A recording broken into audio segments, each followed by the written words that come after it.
to restrain ourselves. It says, إِنَّ النَّفْسُ الْأَمَارَةٌ بِالسُّوءِ. The soul is always been working with Satan and the devil like to lead you to do bad things. So you have to always be following and restraining. وَأْمُرْ أَهْلُكَ بِالصَّلَاةِ وَاصْطَبِرْ عَلَيْهَا لَا نَسْأَلُكَ لَكَ رِزْقًا. Allah is saying in another verse here, say, please take care of your family by ordering them to do the prayer, to do the worshipping thing, because Allah, He said Himself, I'm not asking you rizq. Rizq, everything coming from Allah. So inshallah, النفوس تنفر بطاعة الله. For some reason, the way our soul has been made, it's run away from doing the good deeds. So you're supposed to be forcing them and putting back to do the right things and doing the ibadat and worshiping Allah and be grateful to Him, because everything we have is come from Allah subhanahu wa ta'ala. أقول قولي هذا واستغفر الله لي ولكم أدعو الله عسى أن تكون هذه الساعة ساعة الإجابة.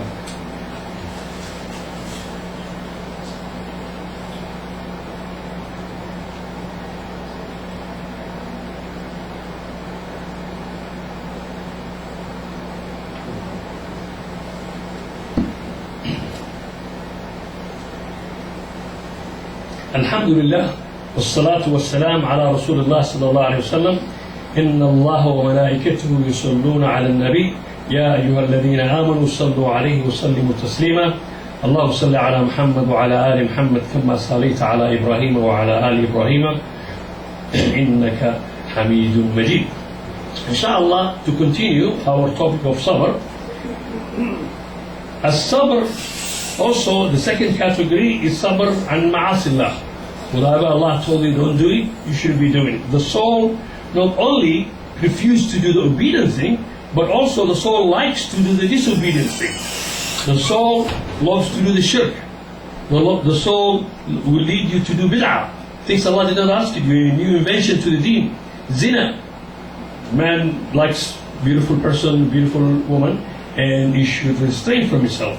Dhulm. The soul likes to make dhulm, to make transgress to other people. Stealing will tempt you to go and steal. No mind, no problem. Allah is going to forgive you. Take it.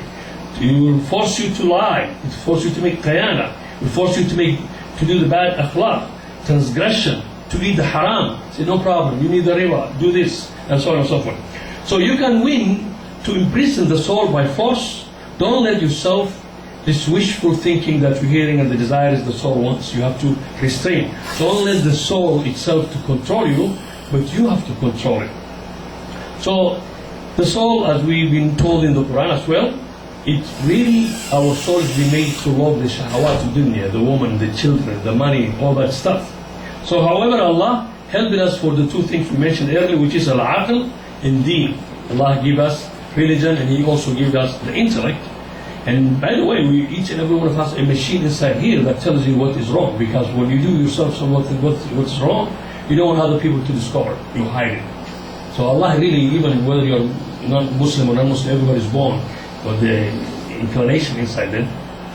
So the aql will give you what? It will give you to use the mizan. You try to do something, you see what's the advantage, what's the disadvantage, is there a benefit on this, or is there a loss? Then we'll let you to stop not to do it.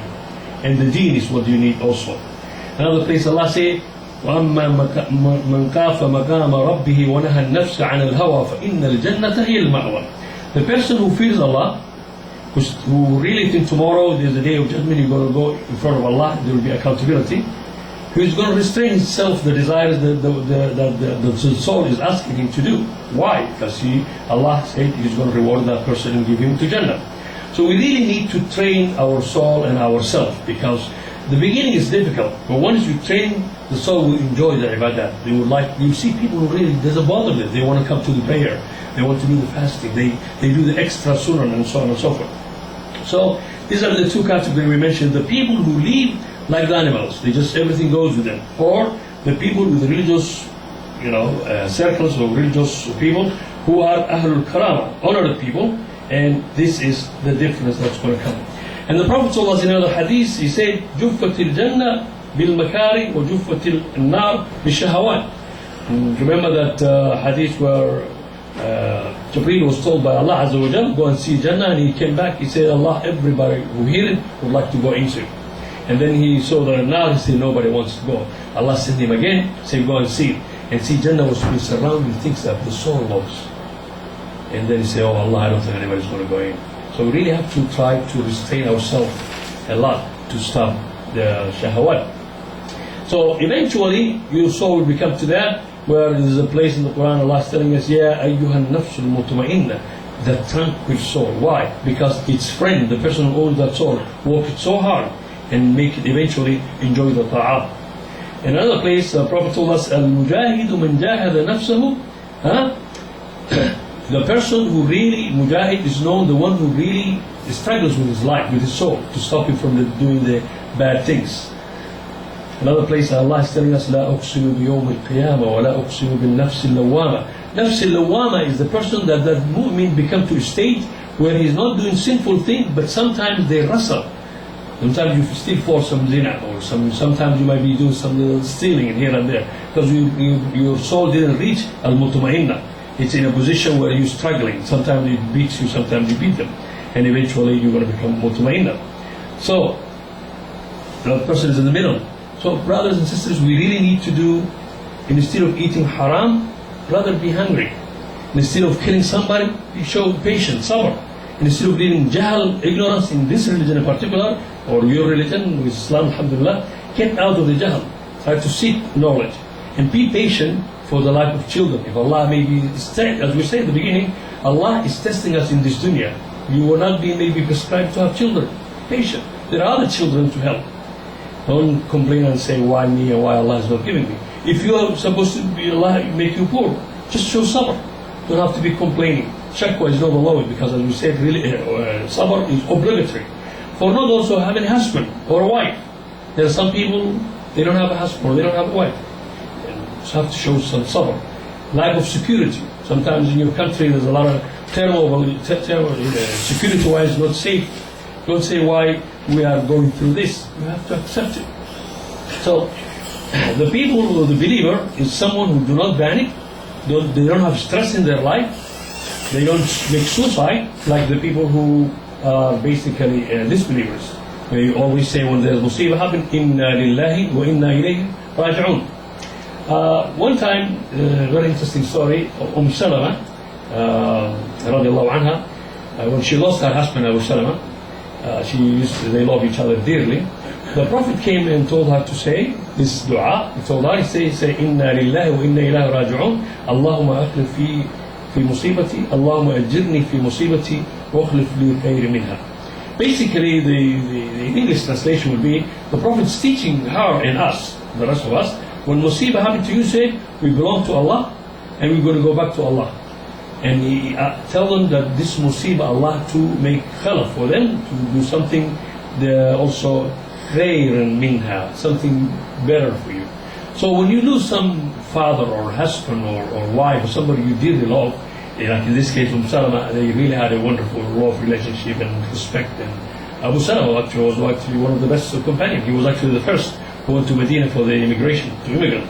So basically, she was surprised when the Prophet told us, who might get better than Abu Salama? But she said it because when the Prophet told them something, they were following it. So she asked the dua, and when her iddah was over, what happened? The Prophet himself came asking to marry her. Then Salama realized it, that there's actually somebody better than her husband. But there's nobody better than Muhammad sallallahu alaihi wasallam, as we all know. On the top of that, she really realized the dua that she's asking, it's been answered. And that's another thing. People, believers, we really don't use a lot of dua. Brothers, we really need to do it. Not only for yourself, for your absent brother, for the country, Muslim countries that are suffering. It's actually part of your iman. If you see some Muslim countries being disturbed, or some fraud is happening, like it's happening in Pakistan, or some countries civil war, or some like Somalia, or other parts of the world, there's a lot of Muslim, Afghanistan, you name it. If we try to give the list, many of our brothers and sisters are suffering while we live in a comfortable life here in the West. And we don't have to show emotion or something. We have to show when we can help them, whether we send them money, whether we talk about good about it. Sometimes there was some cartoon that somebody made in Europe, and you see our brothers and sisters, there's not a lot of knowledge. People just become emotional, and you're not supposed to do that. Believe me, the disbelievers, if they really know this wonderful, we have a treasure in our hand of a wonderful deed. They don't know. That's why when those of them, Allah guide them, they become better than us. Because they really try to follow the deen as it's